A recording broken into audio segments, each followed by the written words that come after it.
நடிகர்கள் கிருஷ்ணா ஸ்ரீகாந்த் ஜாமீன் கோரி மனு தாக்கல் செய்திருக்கிறார்கள். இந்த மனுவை தள்ளி வைத்திருக்கிறது போதைப் பொருள் தடுப்பு சிறப்பு நீதிமன்றமானது. கூடுதல் விவரங்களை செய்தியாளர் சுரேஷ் கேட்கலாம். சுரேஷ், வணக்கம். இது மீண்டும் எப்பொழுது விசாரணைக்கு எடுத்துக்கொள்ளப்பட இருக்கிறது இந்த மனுவானது? விவரங்களை பதிவு பண்ணுங்க சுரேஷ். வணக்கம். கொக்கைன் போதைப் பொருள் பயன்படுத்தியதாக நடிகர் ஸ்ரீகாந்த் கடந்த 23ஆம் தேதி கைது செய்யப்பட்டார். இதே வழக்கில் 26ஆம் தேதி நடிகர் கிருஷ்ணாவும் கைது செய்யப்பட்டார்.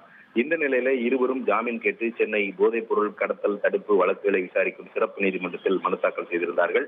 இந்த மனுக்கள் நீதிபதி எஸ் ஹெர்மிஷ் முன்பு விசாரணைக்கு வந்தது. அப்போது நடிகர் கிருஷ்ணா தரப்பில் ஆஜரான வழக்கறிஞர் காவல்துறை விசாரணைக்கு அழைத்த போது ஆஜராகி ஒத்துழைப்பு வழங்கியதாகவும், மருத்துவ பரிசோதனையில் போதைப் பொருள் பயன்படுத்தவில்லை என்ற ஒரு முடிவுக்கு வந்த நிலையில கிருஷ்ணாவை கைது செய்தது என்பது அடிப்படை உரிமையை மீறிய செயல் என்றும் வாதிடப்பட்டது.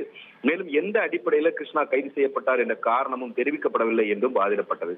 நடிகர் ஸ்ரீகாந்த் தரப்பில் ஆஜரான வழக்கறிஞர் ஸ்ரீகாந்த் வசம் இருந்து எந்த போதைப் பொருளும் கைப்பற்றப்படவில்லை எனவும், போதைப் பொருள் பதுக்கி வைத்து தருவதற்கும் பயன்படுத்துவதற்கும் வித்தியாசம் உள்ளதாகவும் தெரிவிக்கப்பட்டது. இவர்கள் இருவருக்கும் ஜாமீன் வழங்கக்கூடாது என்று காவல்துறை தரப்பில் கடுமையான ஆட்சேபமும் தெரிவிக்கப்பட்டது.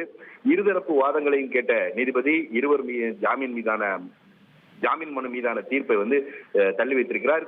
அநேகமாக இன்று மாலையே இந்த மனு மீது உத்தரவு பிறப்பிக்கப்படலாம் என எதிர்பார்க்கப்படுகிறது. விரைவான விவரங்களுக்கு நன்றி சுரேஷ். ட்ரெண்ட ஃப்ரெண்ட் ஆக்கிக்கோங்க. தந்தி டிவியின் சப்ஸ்கிரைபர்ஸ் அண்ட் ஃபாலோவர்ஸ் குடும்பத்துல நீங்களும் இணையுங்க.